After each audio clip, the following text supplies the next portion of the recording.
Okay, I think I'll get us underway here. Thanks for joining today. Really appreciate it. See a lot of people coming on today.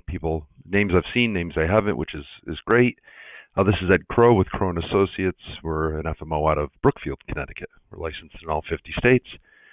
And today we're going to talk about Medicare marketing rule changes. I should say proposed because they're not official yet.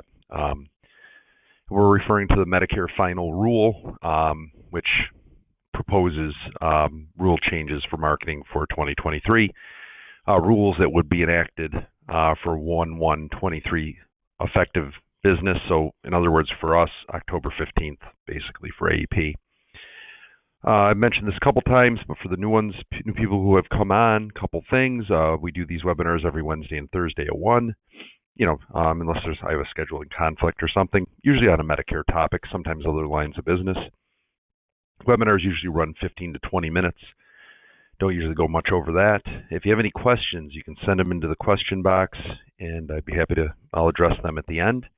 And lastly, if you register for any of our webinars, you will get the recording whether you attend or not. So for future reference, you want to watch a webinar but can't make it, just register for it, and we will send you out the recording.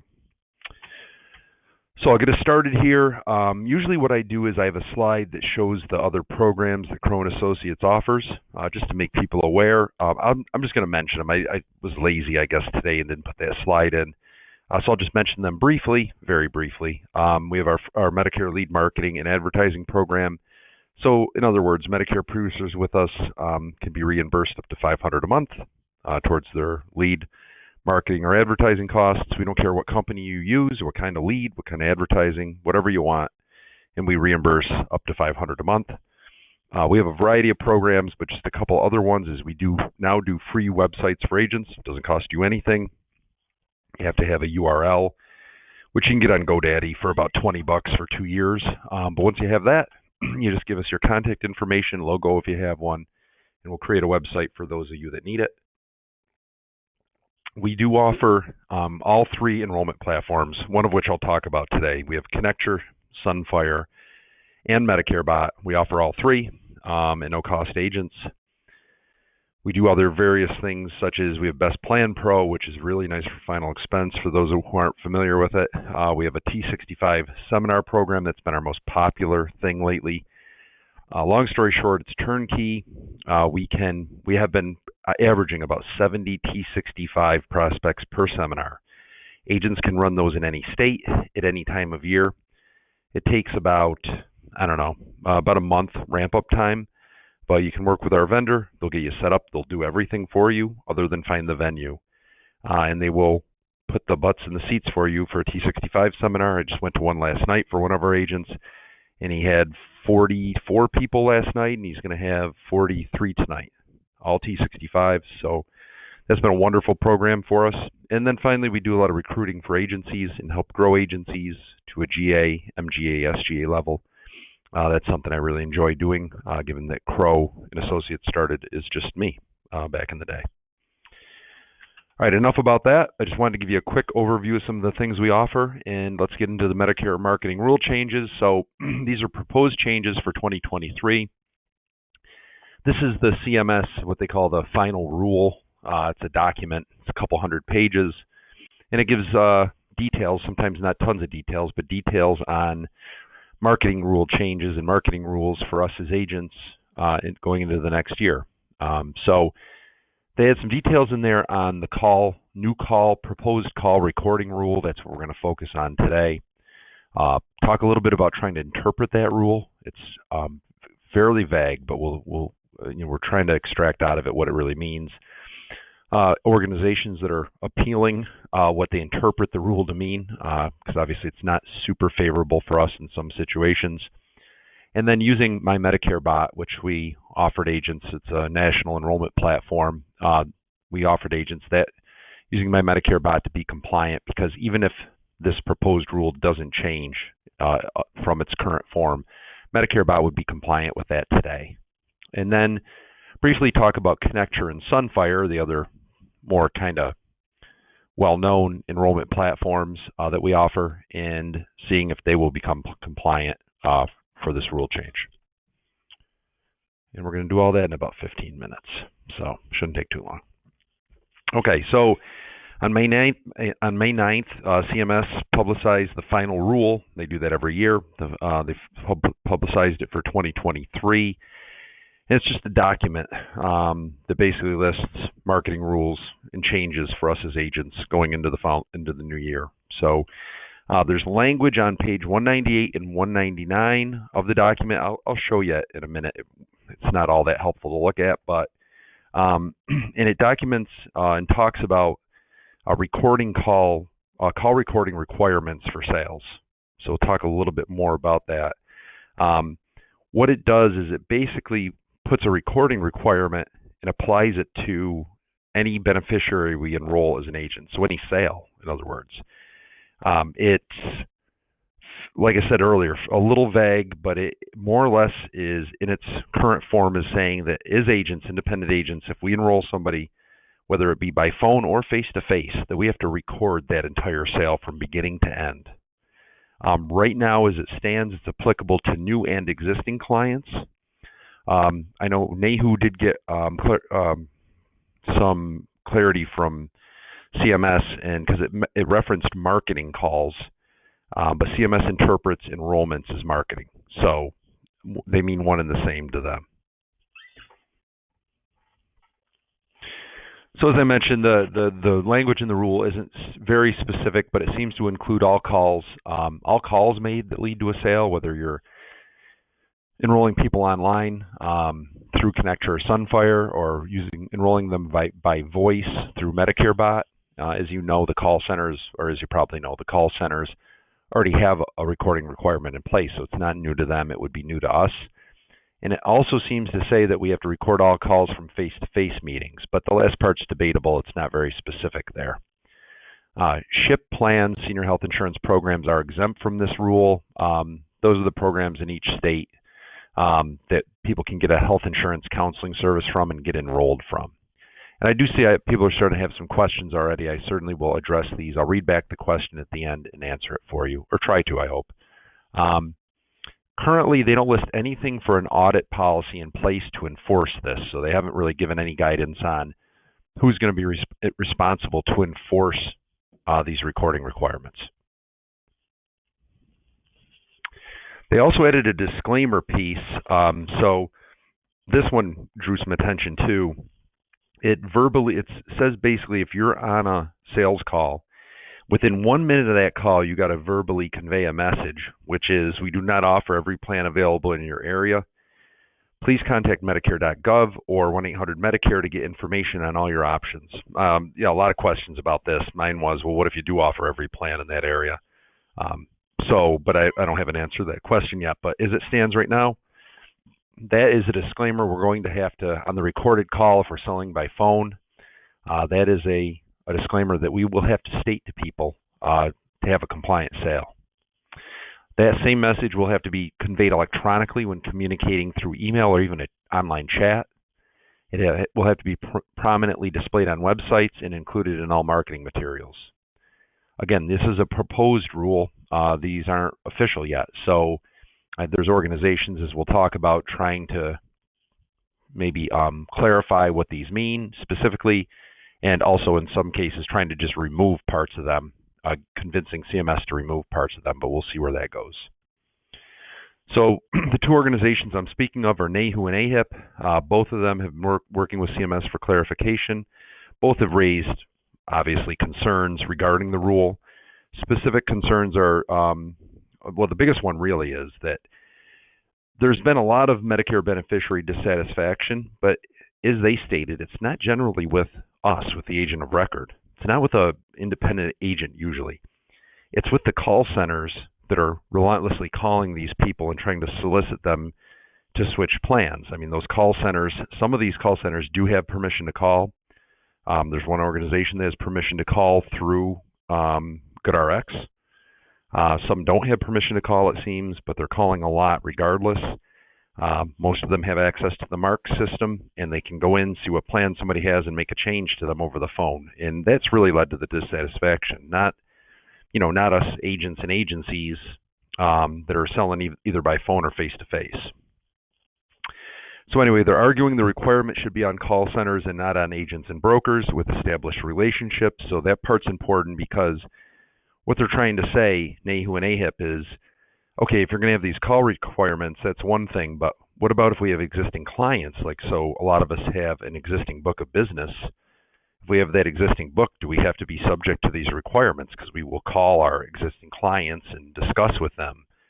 So they are arguing that point. I don't know if it'll go through or not, but as it stands right now, the proposed rule change is that we would have the call requirement on both new and existing. My opinion is that they won't win on getting rid of everything. I think they'll get a current client exception. I think that's a definite maybe. But I'm sure they'll have future discussions about that. But if, in my opinion, I think the current client they'll make an exception to that and say you don't have to record them. But we'll see. We'll see. So the final rule, these changes for the call requirements I'm referring to, they're on pages 198 and 199. Again, they're not that specific. It leaves a lot up for interpretation. And keep in mind, CMS regulates Advantage and Part D plans. They don't regulate supplements, so this isn't applicable to a Med Supp, but it certainly is to MA and PDP. When the webinar is over, when we send out the recording, we'll email you out the 2 pages of the document as well, because I'm going to show them to you briefly here, but I don't want to bog us down looking at them. But we'll just email them out to you. They're public information, so really not a big deal to send them to you. So that leads us into, let's assume for a minute, if the rules aren't changed and we do have to record all of our calls for the face-to-face meetings, for any sale over the phone for new and existing clients. That's why we'll talk about My Medicare Bot. But before I do that, I'll mention one other thing. If I had to guess, I would guess that the recording requirement for existing clients will go away, I would think. And I would maybe guess that the recording requirement for a face-to-face meeting maybe will be changed and won't be a requirement once this is final.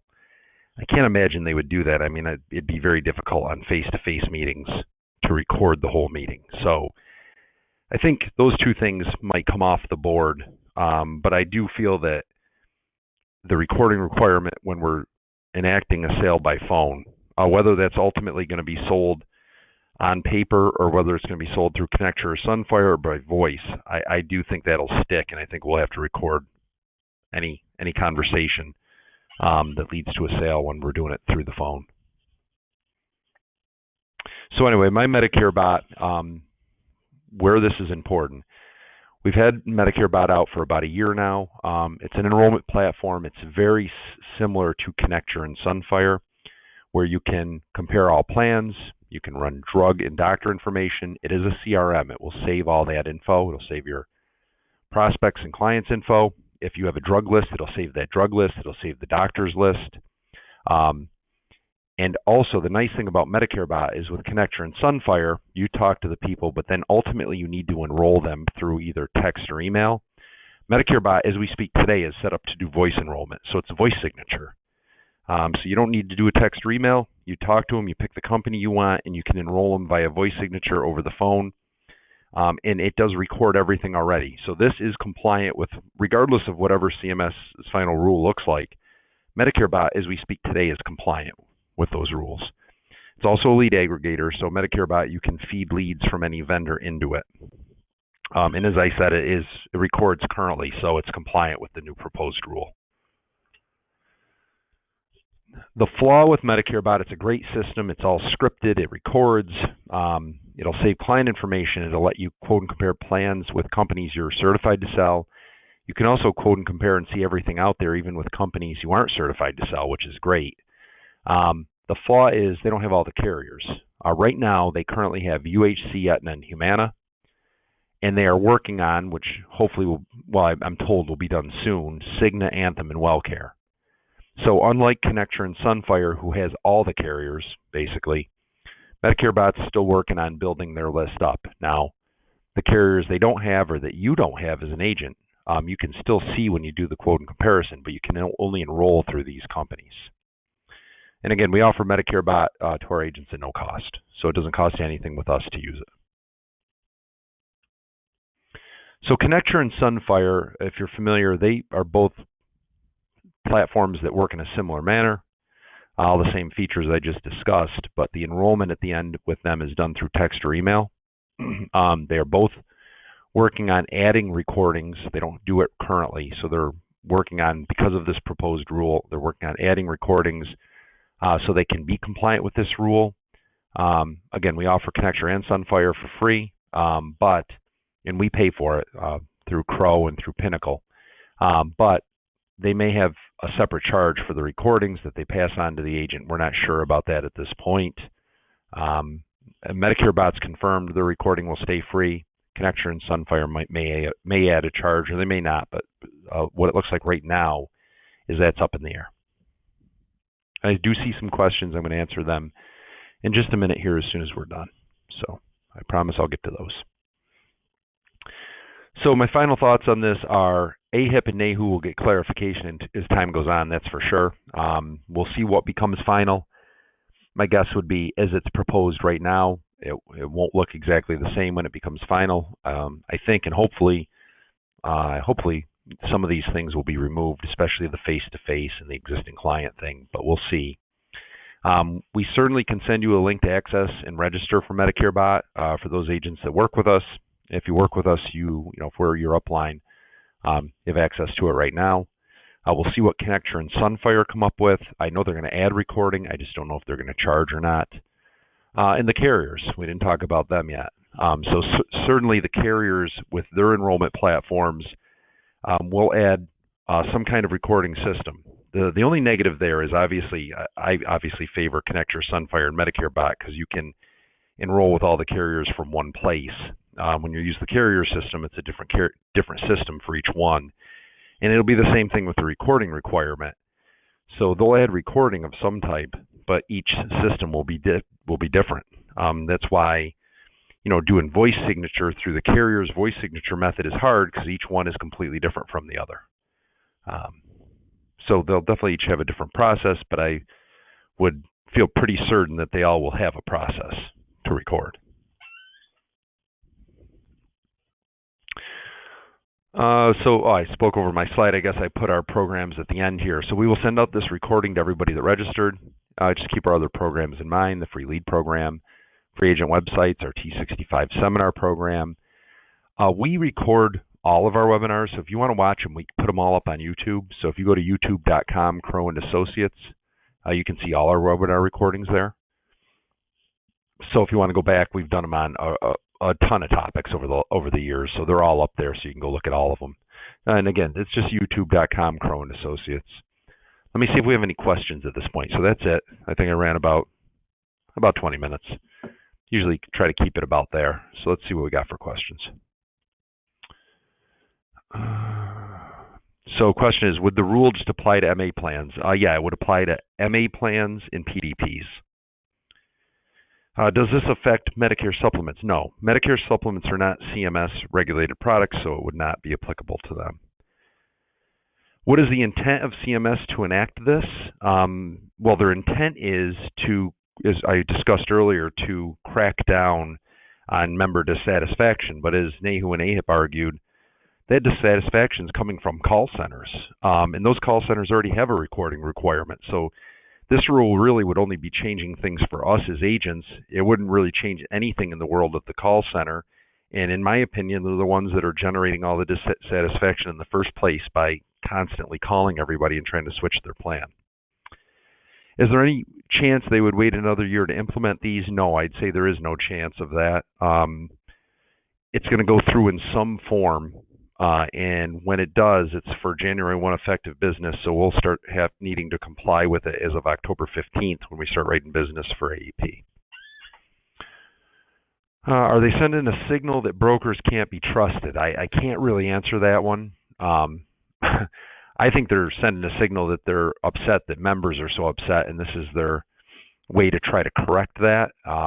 Is, in my opinion, misguided because they're putting a requirement in place that the call centers already have in place. Next question is, if I use the Medicare Bot and have to go to a company's website to write it because they do not have the company the prospect wants, how does the recording work? It won't, is the answer. Medicare Bot is for enrollments that they have. And again, they'll have the carriers, by AHIP, they will have those 6. They'll have UHC, Aetna, and Humana, and they should have at that point WellCare, Cigna, and Anthem. But remember, Connection and Sunfire will have recording capability at that point as well, so I just don't know if they're going to charge for it or not. Name of the company that books T65 seminars, well, that's a company, it's our in-house company, so it's a company we use. So you'd work with Crow to access them. Does this include calls to wish happy birthday calls? No. From what I've seen, this wouldn't include happy birthday calls because you're not enrolling somebody. You're not enrolling them when you make that happy birthday call. If you're going to do an enrollment or a plan change or something, then yes, it would apply to that. But again, hopefully they're going to remove that requirement to record with existing clients. How can you enroll husband and wife on same call? You can't. In fact, you can't enroll husband and wife on the same call. Can you do your own recordings? I don't believe you can. I don't know that answer for sure. My understanding is you can't do your own recordings. How about going to Medicare.gov first while on Medicare Bot, then enrolling on either of the 3 enrollment platforms? I don't know that answer. That's a good question.